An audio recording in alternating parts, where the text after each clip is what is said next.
You got to remember that to look at it over previous quarters, you really have to look at it over previous years and what's going on in the manufacturing sector. And obviously, we want every area to be adding jobs all the time, but we've also got summer vacations, summer holidays. You do have people who leave the labor market. And I think that the fundamentals are really strong right now. And I don't think it's too politically motivated. I think it's that what the economy is showing is that the interest rates can go up as they have over the past year. And America is one heck of a resilient country.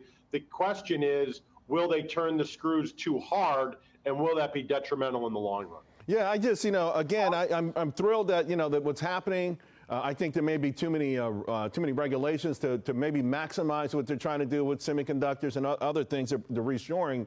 But I just hope I hope it creates jobs. I don't know where those jobs are just yet, and I hope you're right with that we'll start to see them materialize. Something I've seen you talk about a lot, and I've had this debate on this show many times: the work from home phenomenon.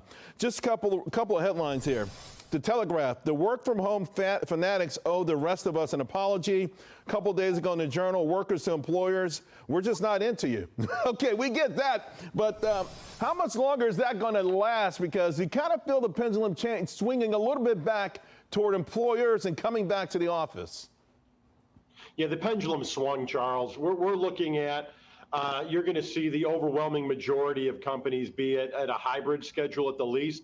My belief is that a year from now, you're going to see the overwhelming majority, meaning north of 70%, are going to be 3 days a week. And I think you're going to have a good chunk of companies that are Monday through Thursday. Now, on the other side, I think Friday, remote work Friday is the new casual Friday. And I think the majority of companies will be 4-day in the office. Yeah, years ago, 20 years ago, I said if I ever ran for president, it would be on the 4-day work week, but 10 hours a day, and you got to work. All right, speaking of which, help us handicap tomorrow's number. Where are you? What are you expecting tomorrow? I'm looking at overall number, but more importantly, we alluded to it. We saw that in the labor production and productivity report.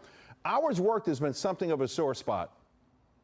Yeah, hours worked in the summer tend to always be a little bit less than hours worked throughout the rest of the year, even though hospitality tends to drive new hires right now. My guess is on the macro level, we'll be looking at right around 200,000 jobs added, which is, as you know from me in the past, Charles, I think anything that where you're adding over 200,000 is really a healthy economy.